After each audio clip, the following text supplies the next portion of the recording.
Hello, everybody. I'm going to give it that minute to let people log on. Before we go into the video, I want to hit some key subjects that people still don't seem to grasp. And I get messages after messages. I got going through my messenger. I was busy this weekend, one moving, and the other was just vehicular. That Jolene car I got, very riddled with some problems since I got back to Ontario. And it's unfortunate, but I'm getting through it. People are starting to log on. I can't see who's on yet, but I want to do this video. And again, it's the massive amount of messages I get, and people still don't grasp big concepts and what we're actually doing and what our party is going to be doing. Common law.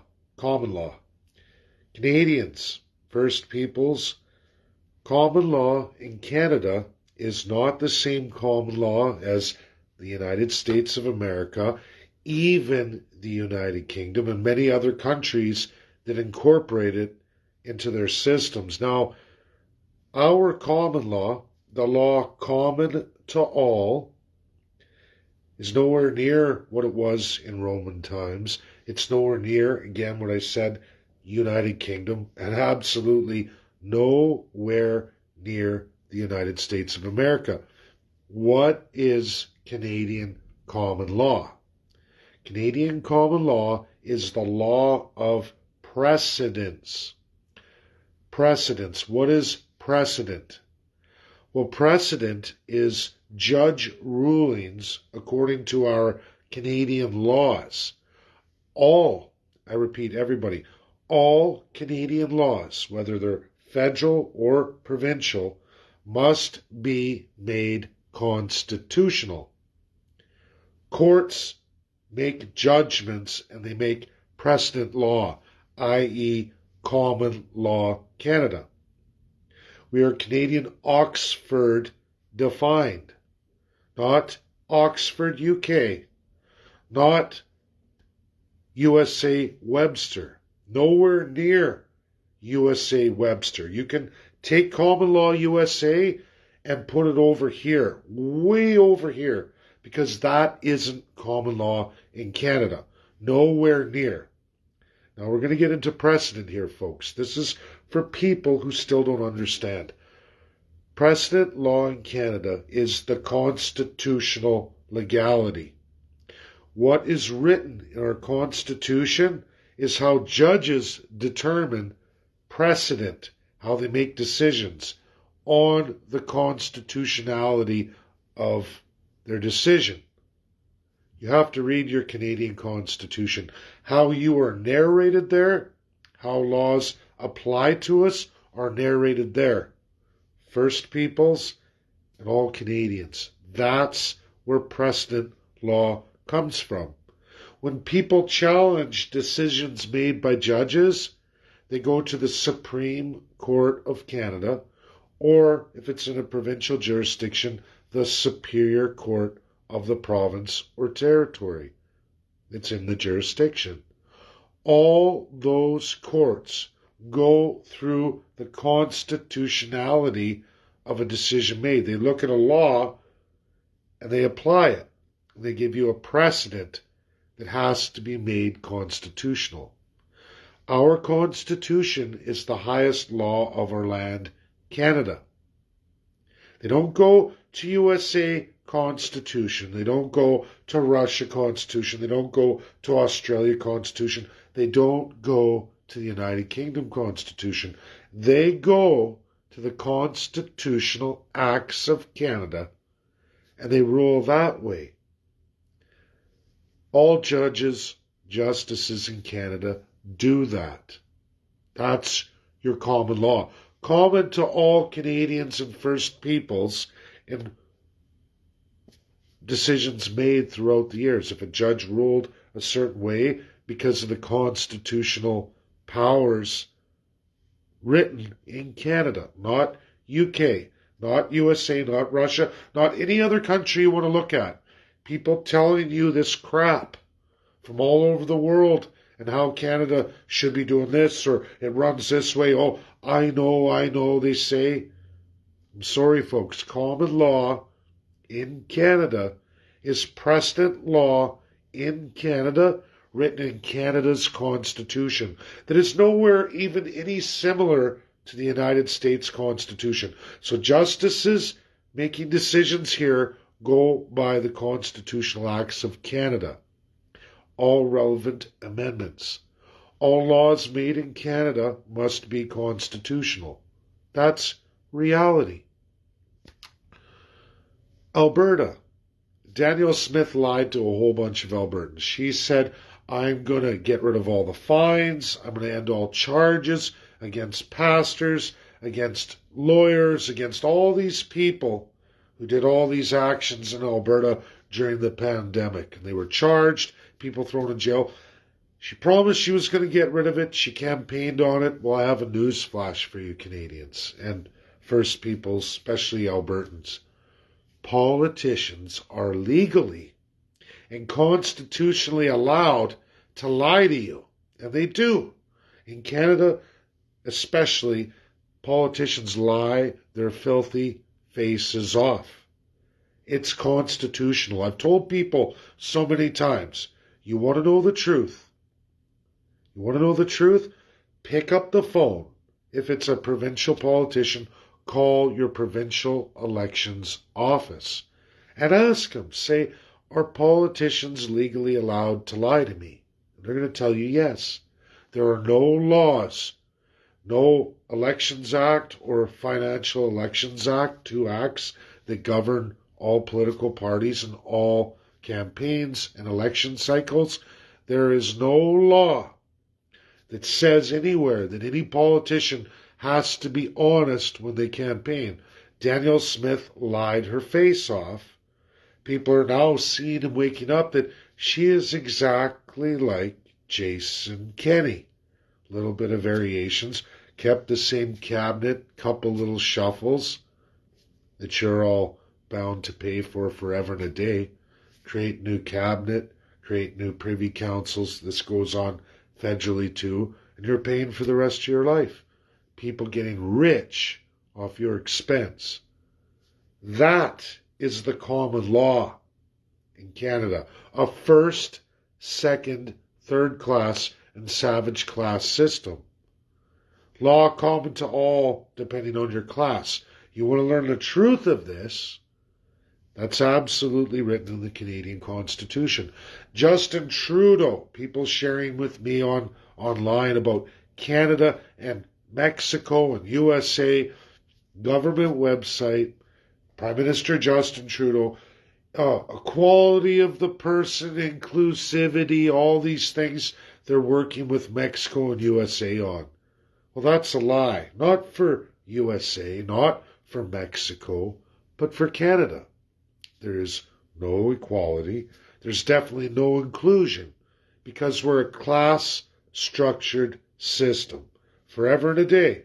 You can take your common law and you can throw it away. 90% of the narrative on common law is absolutely cockamamie, false, misinformation, and a lie. We are, for the 100th time, Canadian Oxford defined. Not Oxford, UK, not Webster's, USA. Totally different systems, totally different constitutional writings or unwritten systems. Are we a lot like the UK? Sure, but we're not the UK. The laws passed in their parliament, their unwritten constitution as they design it, as they go, is not Canada. Canada has a written constitution. Whether you all like that or not, the sooner people start accepting the highest laws of your land, you can begin to change the narrative. How does international law work for Canada? We, like many of the Commonwealth nations in 2012, gave away our international law powers to the United Kingdom's royal family. There was an exchange made. It's conservative and liberals alike Neither of them fought each other. You can go look at Parliament, all Conservatives, all Liberals, most of NDP and all the other parties in power at the time, Limited Green, Bloc, others, didn't bat an eye. Harper did that as an ordering council to keep the crown for all the politicians, regardless of their political parties. The federal government does whatever the royal family deems, whatever they put into writing, whatever UN-sponsored resolutions they put forward in the General Assembly. Canada implements whatever the royal family tells them to. This is done in exchange so that the UK doesn't ever veto Canada, always backs the Crown of Canada. Give the royal family narrative over all of our country, basically putting us back into colony status, taking international laws that aren't bound in international law. And I'm going to tell people this again too. The United Nations General Assembly does not make international law. They don't. None of their resolutions are binding unless the allies of World War II. Well, hear me out. Again, for those who seemingly don't want to read or like to watch radical videos, high-paying people who just lie, probably working for the Crown of Canada to give you false narratives, to keep you on false tracks. I'm going to say this again. The General Assembly makes resolutions that are not international law and are not binding on any country. Zero, none whatsoever. Find UNDRIP is not there. Sustainable development goals are not there in international binding law. We can go on and on about all the things everybody tells you is this evil UN agenda. Who created the evil UN agenda? Your Canadian politicians did. And yes, the royal family sponsors this stuff. Yes, the Green New Deal. Yes, it's out there. Yes, Joe Biden loves it too. But as I saw last week, and nobody seems to care, he dropped Venezuela sanctions for two major USA oil producing firms. They work all over the world. They've been in Canada. They've been in Alberta. But there's no investment in Alberta right now. Everything is done. Keystone XL is off the charts. It's not going to be done. But Venezuela's up and running, a pure dictatorship, supposed to be under sanctions. That's okay now. As of last week, all's well that ends well, I guess. You can have Venezuela oil going and flowing through the United States for two American firms. They got their licensing. Unlicensed Keystone XL. What countries do is their business. What our country does is solely our business. Us, the people. We have politicians who make international narratives that, again, are not imposed by a UN body. These are ideas discussed, and if the allies of World War II, that's USA, Russia, China, UK, and France, if all five of those are good with it and don't veto it, they sign on and they mandate for international law, it becomes international law. I can tell you, 95% of UN resolutions have been scrapped, thrown in the garbage. That garbage can, this is the last tier. There are 6 organs, 6 in the UN. General Assembly is the lowest level. There's the United Nations Security Council. There's the Economic, Social, and Cultural Council, huge too. We can go on and on all the way down to the last and least General Assembly, which is an ideas machine.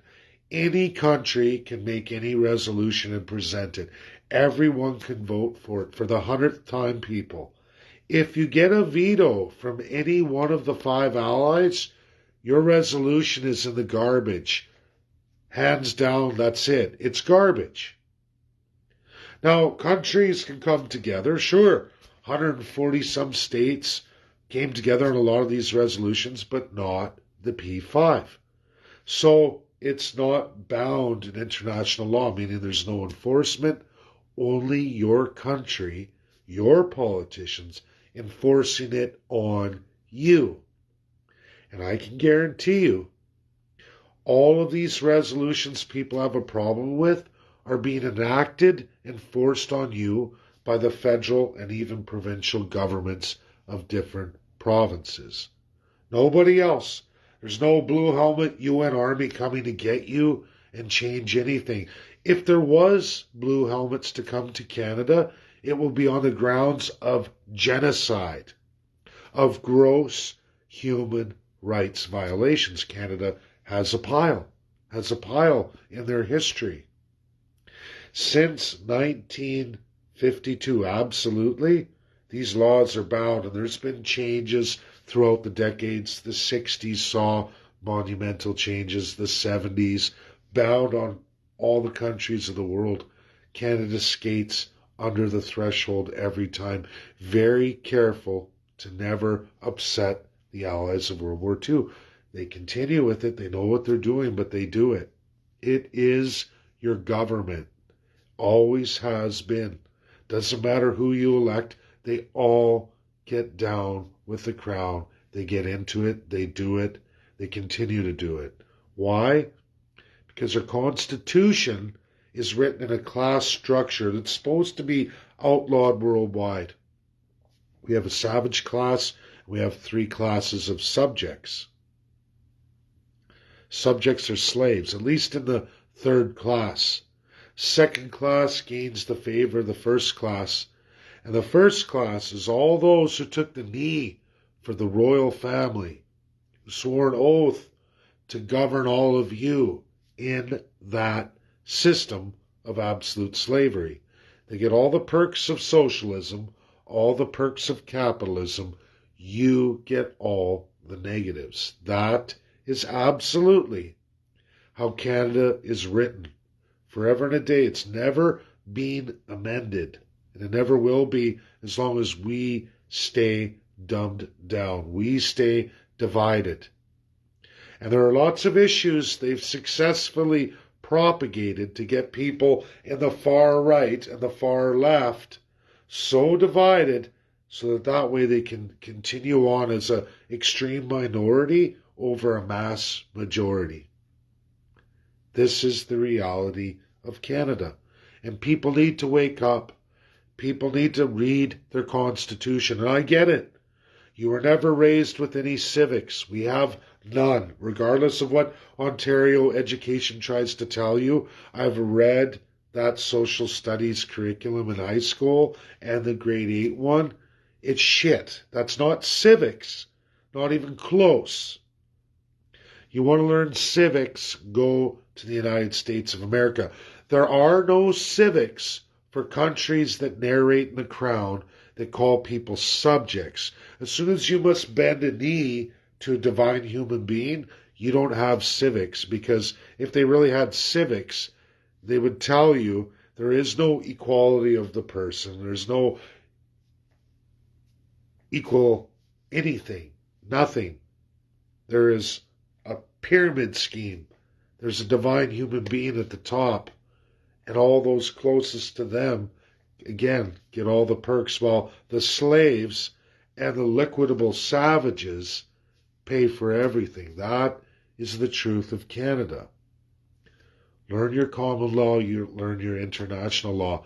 Learn real civics. You have to leave Canada to learn what civics are. We never got it in any school education, never anywhere in Canada. That's not civics. Civics absolutely are for citizens, real people who are supposed to be written in as the runners of the country. That's civics. If you don't have that in your Constitution, you will never have real civics. We can look at civil rights. Civil rights in Canada don't exist. None whatsoever. You want to find civil rights? They're supposed to be codified in provincial constitutions.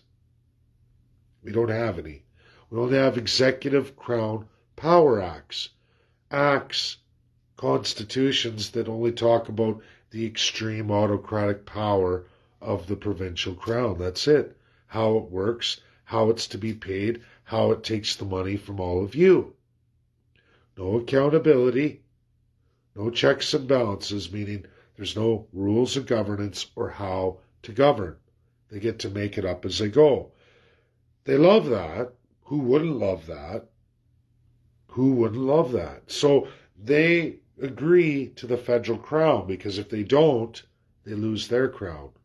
Federal crown keeps their autocratic crown by following the royal family, giving divinity to a human being in 2023. And we all do this. We all accept it.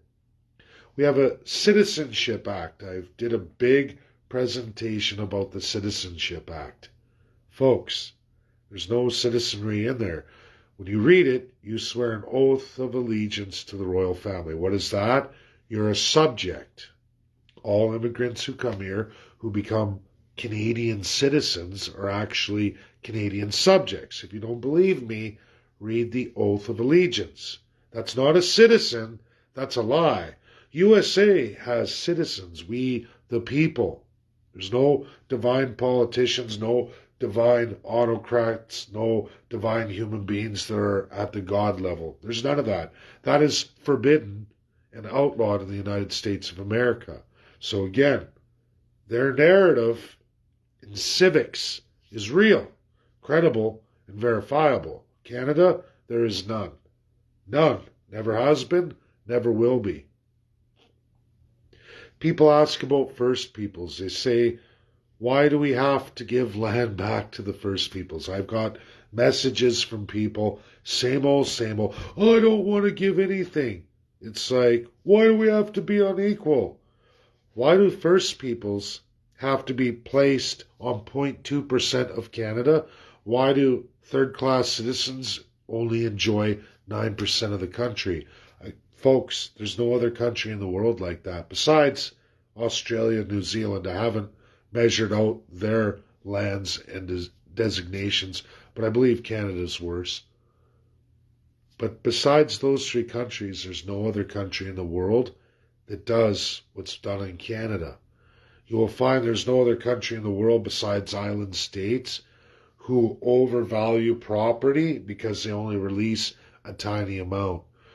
What we're talking about is the nearly 90% of Canada none of us have even stepped foot on. I know a few people have explored some areas and they do horseback riding through the Great Crown lands in Alberta. I've seen that. They go on record hikes and cross-country stuff, hunting, fishing, First Peoples. That's great. But even still, they haven't even hit 1% of even what's in their province. Haven't even stepped foot on just 1% of that in their province. 89% of Canada is not for any of the citizens, not for any of the First Peoples. 0.2% for the First Peoples, 9% for Canadian citizens. Not even really when you look at a lot of other government properties. For the vast majority of us, we're crushed into little boroughs. Little boroughs. And rural folk don't get that either. We talk about what they're trying to do with COP15, what they're trying to do with making lands, Greenbelt in Ontario, instead of just releasing Crown land. To do that, give land back to the First Peoples, then you release land back for Canadians. Free the First Peoples. How we put these defined First Peoples as savages according to the highest laws of Canada, what we're doing to them is a gross human rights violation. People keep telling me, why can't they make a living? Why can't they do this? Why can't they farm? Why can't they build industry? Oh, they don't pay taxes. Folks, They are put on 0.2% of Canada. They are not allowed to build anything more than a city council, the equivalent. No mayor, no ability to collect taxes, none whatsoever. All federalism is removed from all First Peoples. The reserve system, none. They get a check every month from the federal government, basically below welfare check. Odd time you see payments that don't equate to anything. There's no way to ever build a system. If you don't have taxation, you don't have government self-determination, you have nothing. What we're doing to those people is a gross, terrible, terrible human rights violation. What we need to do is release the Crown lands. That means destroying the Crown. I hope a lot of people learned something on this video. We're going to get into more and more as we go forward. I'm skeptical at this point, and I'm disheartened at all the narratives people still propagate. I'm going to tell everybody right now, this party will never, ever champion any of the anti-vax. None of the QAnon, that's not our platform. Immunization for real disease has done wonders in the world, and the mainstream of people out there in Canada like that. It's an extreme minority that's anti-vax. I'm not talking about COVID. I'm talking about that and everything else in our history. And I know a lot of people tell me, "Oh, I'm not anti-vax. It's only about the COVID shots." Well, that's not anti-vax, and that's not their narrative. They go on and on about all kinds of immunizations. And I'm going to say it, that will destroy this party. That one alone thing, that we have a ton of people. It's unfortunate when I went through lockdowns and during COVID, and I did all those cross-Canada meetings, all what I did there, we took on too many of those people. And I look at it now that what will be our founding membership, because when people are out there with our party logo and they're going off the rails on poison shots, anti-vax, that will destroy us. You literally are a minority of 7% of the population. That's the truth. And we will never, ever see the 40% we need to get the minority government. We have to reach that.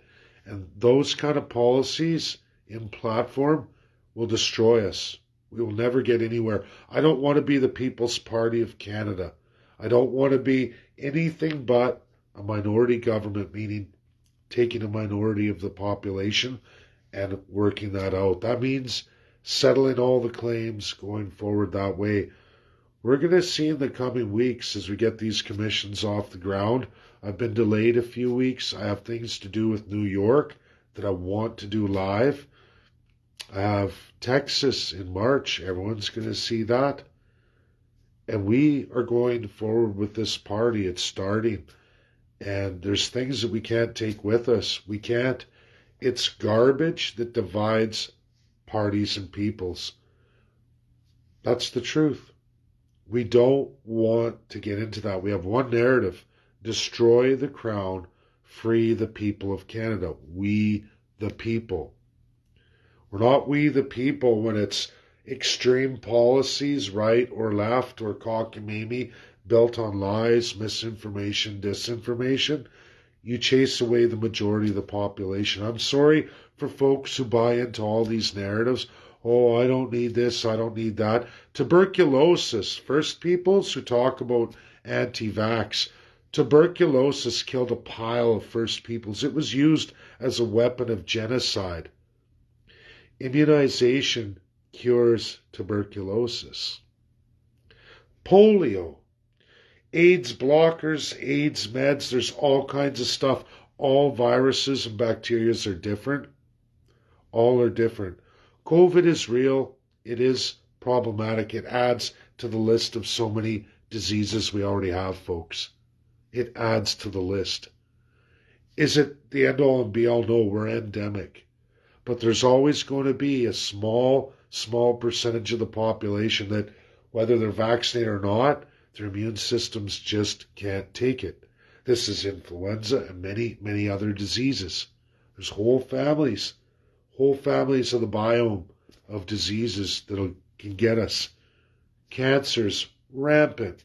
Heart disease, rampant. A lot of viruses cause all that too. We learn, we grow. We don't take policies that are so commanding of just a minority. We don't. It's a we, the people, the majority, and we do it together. My friend Richard Albert, he's been in constitutionalism his whole career, very successful. There's lots of them. He just released on Twitter how many countries, like we just watched Chile, go through constitutional design and absolutely fail. Why did they fail? Because they didn't include we, the people. It was us, the one class of politicians and justices, are going to write a constitution on behalf of the people. And it utterly failed, as I knew it would. It utterly failed. It's always the divine elites. Oh, we'll do it without the people. Well, you're not a we the people. And this is for a lot of radical, right-leaning, conservative people who think that constitutional conventions are a small group of people and they're going to dictate to all of you without any education in civics, without any experts, without any world credible history, and make shit up as they go. People talking about birth certificates, statistics, birth records, health records, all these records in a real good government leads to a healthier population. That's a fact. If you don't have any of that, you've got nothing. You don't have a society. You got a bunch of wackos. That's what you got. You got anarchy. You don't have any good system. People are childish with a lot of the things that they say and do, and I get that. Again, we've never had any civics in Canada. We were never educated in any province, ever. Regardless, again, of Ontario, and people saying, oh no, there's a civics class. That's not civics. I went through the whole curriculum, the grade 8 one and the high school one. That's not civics. That's bullshit. That's bullshit. You want to learn civics? It's alive and well in America. They'll teach you civics. Lots of countries in the world have civics. We don't, because we're not we the people. We're us the subjects in a class structure, in a fealty. Divine human beings, they get the civics. We don't. We don't. That's my video. I hope a lot of people learned a lot of stuff. Share, share, share, because going forward very soon, we're going to be going forward, and all of those in these radical agendas can't come. And I don't care how many people fall off or don't care. We're not going with radical. We can't. It's destructive. I can't have all these policies that people are self-gratifying or using us as a stepping stone for their personal agendas that are cockamamie and crazy and will chase everyone away. Why do you think they were created? They were created to destroy any attempt at becoming we the people, real citizens. That's why they're created. These are crown hijacks. There's literally hundreds of them. I can go into labor, my history in labor. All the hijacks were there every fucking time. It's the same with the alt-right. Every fucking time. Hijacked. In the name of God, in the name of this, in the name of that. Oh, just accept it. God's going to save you. How is God going to save you when you're placing divinity in a human being? And that's acceptable? Show me in any Bible that says that's acceptable. It's not. We already know it's a violation, a gross violation of the 10 Commandments. The Jews of Israel, people go through that. Again, fealty, slavery, a divine human being.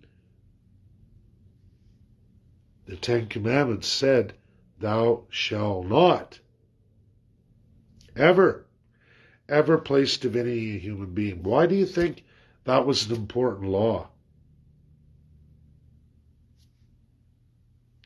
Folks, these are all truths, and it's in history, whether it's religion or just regular history of every constitution ever created.